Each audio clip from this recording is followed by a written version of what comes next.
India's largest digital media network SumanTV తో చేతులు కలపండి. ఫ్రాంచైజ్ ద్వారా లోకల్ మీడియా పార్ట్నర్ అవ్వండి.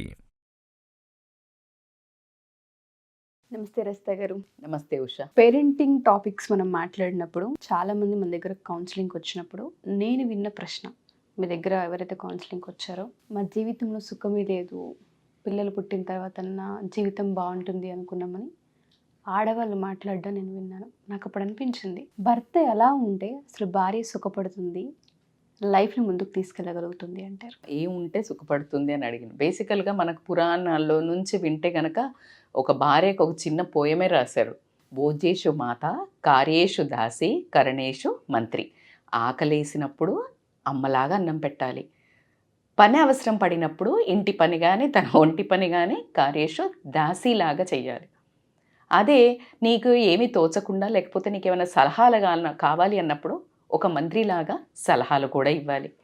మరి ఇన్ని క్వాలిటీస్ ఈ మనిషి మీద పెట్టి ఒక పోయమ్స్, ఒక పద్యాలు రాసి కావ్యాలు రాసిన వాళ్ళు మొగోళ్ళు అవ్వటం వల్లనో ఏమో, మరి భర్త ఎలా ఉండాలి, భర్త ఏ రకమైన జాబ్ చెయ్యాలి, బాగుంటే భార్య సంతోషపడుతుంది, సుఖపడుతుంది అనే ఒక ఫ్రేమ్ వర్క్ లేకపోవడం వల్ల పాపము భర్తలకు కూడా చిందరవందరంగా ఉంటుందేమో ఆలోచన, ఏం చేస్తే అని. మనకేమో చాలా క్లియర్ ఉంది ఏం చేయాలి అని. సో వాళ్ళకి డొమైన్ లేదు, ప్రాపర్ డొమైన్ ఉండాలి కదా, అలాగా డొమైన్ లేదు. సో ఎలా ఏముంటే బాగుంటుంది అని అంటే, సరే ఒక ఆడవాళ్ళలాగా మన దగ్గరికి వచ్చిన ఒక కొంతమంది కౌన్సిలింగ్ లేడీస్ రిక్వైర్మెంట్ని కానీ స్వతహాగా నన్ను తీసుకున్నా లేకపోతే మీతో మాట్లాడినా మనం మాట్లాడుకునే మాటలను బట్టి ఆస్తులు, అంతస్తులు, డబ్బులు లేకపోతే నగలు ఇవన్నీ ఒక పార్ట్. ఇవన్నీ ఉండి కూడా సంతోషంగా లేని ఆడవాళ్ళు ఒక 100 మంది రిచ్ పీపుల్ ఉంటే 95 మంది కూడా ఉన్నారు అని చెప్పుకోవడంలో ఎటువంటి అతిశయోక్తి లేదు ఇక్కడ. వాళ్ళు సంతోషంగా ఉంటున్నాము అనుకుని కూడా లేకుండా ఉన్న వాళ్ళు కూడా ఉంటారు. సంతోషంగా ఎలాగా, ఫ్రెండ్స్తో ట్రిప్స్కి పోయో నగలు కొనుక్కోనో అలానే అని అనుకుని, కానీ ఎక్కడో ఒక సాయంత్రం పూట ఒక రాత్రి పూట అలా పడుకున్నప్పుడు కూర్చున్నప్పుడు లేకపోతే ప్రొద్దున ఒక టీ పట్టుకున్నప్పుడు ఏదో మిస్సింగ్ అని ఒక రకంగా ఉదాస్ అవుతావే, అది నీకు ఎక్కడో ఒక ప్రేమ టైము మిస్ అవుతుంది. మరి భర్తకి ఏం క్వాలిటీస్ ఉండాలి మేడం అని అంటే, నువ్వు పెళ్ళి కాకముందు, పెళ్ళి సెటిల్ అయినాక, అది లవ్ అఫైర్ ఉండి లవ్ అంటే ఒక అమ్మాయిని ప్రేమిస్తున్నప్పుడైనా లేకపోతే పెళ్ళి సెటిల్ అయినాక ఈ గ్యాప్లో అదే పని, అదే జాబ్, అదే అమ్మ నాన్న, కానీ నీ ప్రియారిటీ ఎవరు? ఈ అమ్మాయి. ఇవన్నిటినీ సెకండ్ ప్రియారిటీ.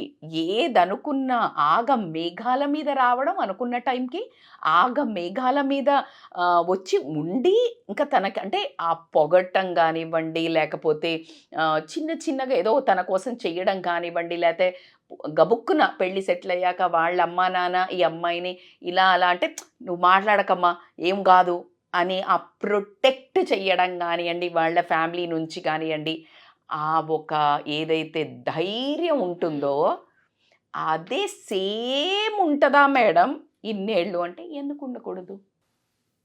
నీకు పెళ్ళయ్యాక ఎందుకు ఉండకూడదు? నువ్వు సేమ్ జాబ్ చేస్తున్నావు, సేమ్ చేస్తున్నావు, నీ రియల్గా కూడా నువ్వు అనుకున్న దానికంటే అంత టైం ఇవ్వకపోయినా ఉన్న టైంలో అంత ప్రేమ చూపించు, అంత భరోసా కల్పించు, అంత నమ్మకం కల్పించు.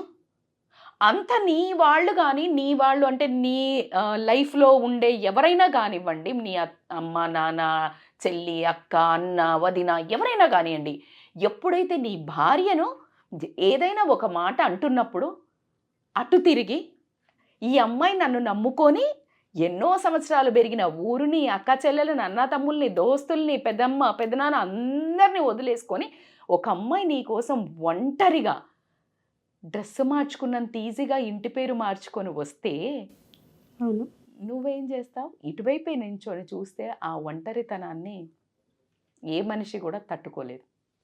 ఎప్పుడు కానీ భర్త మన వాళ్ళు, మన అని వీళ్ళ ఫ్యామిలీ ఎవరమ్మా నాన్న వీళ్ళందరినీ కూడా కలుపుకొని మన అంటాడో ఆ ధైర్యం వేరు.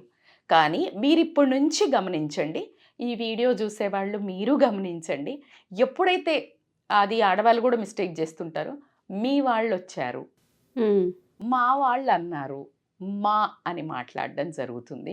ఎప్పుడంటే ఒక 50 ఏళ్ల సంసారం చేసిన పెద్దవాళ్ళు, ముసలివాళ్ళు కూర్చొని మాట్లాడుకుంటున్నప్పుడు కూడా మా వాళ్ళు, మీ వాళ్ళు అనే రావడం కనిపిస్తుంటుంది. దౌర్భాగ్యం అంటే అదిగా అక్కడే ఆ నమ్మకము, ఆ భరోసా, ఆ హ్యాపీనెస్ నాది అని వైఫ్కి కల్పించడము ఎక్కడో మిస్ అవుతుంది. ఆ మిస్ అయినప్పుడు ఏమైందంటే ఎప్పుడు ఒక ఇన్సెక్యూరిటీ. అందుకే అమ్మతో కాసేపు మాట్లాడుతున్న భార్యకి ఇన్సెక్యూరిటీ, వీళ్ళు ఏం మాట్లాడుకుంటున్నారు, అక్క చెల్లెతో మాట్లాడుతున్న ఇన్సెక్యూరిటీ. ఇది ఎందుకు వస్తుంది? దా కూర్చో మాట్లాడుకుందాం అని అనకుండా ఆ భార్య కాఫీలు టీలు అందిస్తున్న సేపే భార్య కానీ, అదే తర్వాత బయటకు వెళ్ళినప్పుడు మాట్లాడుకోవడం, తను రాగానే ఆపేయడం కొంతమంది చేస్తుంటారు. ఫ్యామిలీ డిస్కషన్స్ మాట్లాడుతున్నప్పుడు సో అంటే అనాయింగ్ అనిపించదా మీకు? అసలు అక్కడ ఏమి ఉండకపోవచ్చు, నిజంగా కూడా ఏమి ఉండకపోవచ్చు, కానీ అదొక భయము, ఆ ఇన్సెక్యూరిటీ నీ ప్రవర్తన కలగజేసింది. Exactly. Don't you think so? నువ్వు అలా కల్పించలేదు. ఎప్పుడు కూర్చున్నా ప్రతి ఒక్క సమస్యని, ఏది నీ కుటుంబ సమస్యని, నీ అక్క చెల్లెల కుటుంబ సమస్య నువ్వు చెప్తావా లేదా? It's none of my business. I mean భార్య బిజినెస్. తన అత్తమామది, తన ఇంటి విషయం, తన స్పెండింగ్, తన కొనడాలు, అమ్మడాలు, లేకపోతే ఆస్తి వివరాలు తనకు కూడా చెప్తే, నేను ఈ ఫ్యామిలీలో ఒక భాగాన్ని అనే ఓన్ చేసుకున్నారు అనే ఒక ధైర్యం, తనకి ఎక్కువ ప్రేమ ఈ వీళ్ళకి కల్పించడానికి ఆస్కారం ఎక్కువ ఉంటుంది. ఎప్పుడైతే నేను ఇంత చేస్తున్నా కూడా ఈ వంట చేసి పెట్టాలి, బట్టలు పిండి పెట్టాలి, ఇవన్నీ చేయాలి, కానీ అసలు ఇంపార్టెంట్ టాపిక్స్ వచ్చినప్పుడు నన్ను ఎలూఫ్ చేసి, నన్ను ఒక్కదాన్ని వదిలేసి మాట్లాడుకుంటుంటే అమ్మాయికి నా కుటుంబం అని ఎందుకు అనిపిస్తుంది? భర్త మీద ప్రేమ ఎలా పెరుగుతుంది? అత్తమామల మీద గౌరవం ఎలా పెరుగుతుంది? అసలు ఈ కుటుంబం మీద నమ్మకం ఎలా కలుగుతుంది? Simple logic. సో నేను అర్థం చేసేది అంటే, మీరు మంచి వాళ్ళు అయి ఉండొచ్చు, మగవాళ్ళకి అసలు అలాంటి ఇంటెన్షనే లేకపోవచ్చు. ఎక్స్ట్రా ఎఫర్ట్స్ ఎలాగైతే మీరు పెళ్ళికి ముందు ఎక్స్ట్రా ఎఫర్ట్స్ మాట్లాడడానికి, తన్ని పొగడ్డానికి, తన్ని ప్రేమ చేయడానికి, తనని కాపాడడానికి ఎలా ఎక్స్ట్రా ఎఫర్ట్స్ చూపించారో యూ హ్యావ్ టు షో. ఇంకొక దౌర్భాగ్యం కూడా ఉంది. ఫోన్లు కూడా మాట్లాడుతున్నప్పుడు మీరు గమనించండి, భర్తలు కానీ, భార్యలు కానీ, లేకపోతే ఇంట్లో వాళ్ళతో కానీ మనం జనరల్గా ఎవరో బయట వాళ్లకు చాలా మర్యాద ఇచ్చి మాట్లాడతాం. కానీ అదే భార్య మాట్లాడుతుంటే విసుక్కోవటం, కసురుకోవటం ఎందుకు? నువ్వే కదా. Take it for granted. This I want to mention ఏంటంటే, నువ్వు అసలు బయట వాళ్ళతో ఎలా ఉన్నా ఫరక్ పడదు, వాళ్ళు నీకు పైసాకు బనికిరారు. నిన్ను ప్రాణంగా పెట్టుకొని నీ ఒక అంశాన్ని కడుపులో మోసి తన ప్రాణాన్ని పణంగా పెట్టి పిల్లల్ని కన్న ఆ భార్యని నువ్వు నీ ఇష్టం వచ్చినట్టు లెక్క చేయకుండా నువ్వు మాట్లాడితే తనకు అసలు ఏ భరోసా ఉంటుంది? ఏంటి అసలు పని మనిషి అనుకుంటున్నావా? లేకపోతే పిల్లల్ని కానీ యంత్రం అనుకుంటున్నావా? లేకపోతే నీకేదైనా పడక సుఖం ఇచ్చడానికి జస్ట్ ఏమన్నా ఇంకా గలీజ్గా మాట్లాడాలి అని అంటే like I can take it is just only for bed. What you are thinking? ఈ రిలేషన్లో ఉండాల్సిన మ్యూచువల్ రెస్పెక్ట్ మిస్ అవ్వటం వల్ల ఆడదాని మనసుకు దెబ్బ పడుతుంది కదా. అంటే వాళ్ళకి తెలియకుండా లోపల వాళ్ళ హస్బెండ్ మీద రెస్పెక్ట్ పోవడం జరుగుతుంది. ఎప్పుడైతే ఆ రెస్పెక్ట్ పోతుందో, ఎందుకంటే ఈవెన్ చేయలేదు, గౌరవించలేదు, ఆమె గౌరవించదు, గౌరవించకపోయేసరికి ఆ బంధము స్లోగా వీక్ అవ్వడం జరుగుతుంది. ఆ వీక్ అయిన బంధము ఏదో ఇట్లా ఫెవిక్విక్లు పెట్టి అతికించుకుంటా నడిపిన 100 సంసారాలు అయితే మధ్యలో ఒక 80 అలా సాగదీస్తూ బతికినవి అయితే కొన్ని విడిపోవడం జరుగుతుంది. మీరు మాట్లాడుతుంటే నాకు అర్థమైంది ఏంటంటే మ్యామ్, రిలేషన్స్లో అండర్స్టాండింగ్, మ్యూచువల్ అండర్స్టాండింగ్ ఒకటి, మన తన అనేది కాకుండా మేము మనము అనేది ఎప్పుడైతే వస్తూ ఉంటుందో ఆడపిల్లకి ఫస్ట్ ఆఫ్ ఆల్ ఇది నా కుటుంబం అనేది ఏర్పడుతుంది. చేయడం అయితే అలాగే చేస్తున్నాం కదా ఉషా. చేయడం ఎలా చేస్తున్నావు? నా వాళ్ళు అని నువ్వు చేస్తే సడన్గా వన్ డే లైక్ ఇట్లా మాట్లాడుతుంటే మా వాళ్ళకి తెలుసులే, మా వాళ్ళ గురించి నీకు తెలియదులే అంటే యూ విల్ ఫీల్ సడన్. మరి ఈవిడెవరు నిన్ను నమ్ముకొని వచ్చి 60 ఏళ్ళు 80 ఏళ్ళు రేపు పొద్దున నీ తల్లిదండ్రి నీకంటే ముందు కాలం చెల్లాల్సి వస్తుంది వయసుకు అనుగుణంగా. నీ పిల్లలు జాబుల పరంగా ఏ పరంగా అయినా కానివ్వండి వాళ్ళు దూరం ఉండాల్సి వస్తుంది.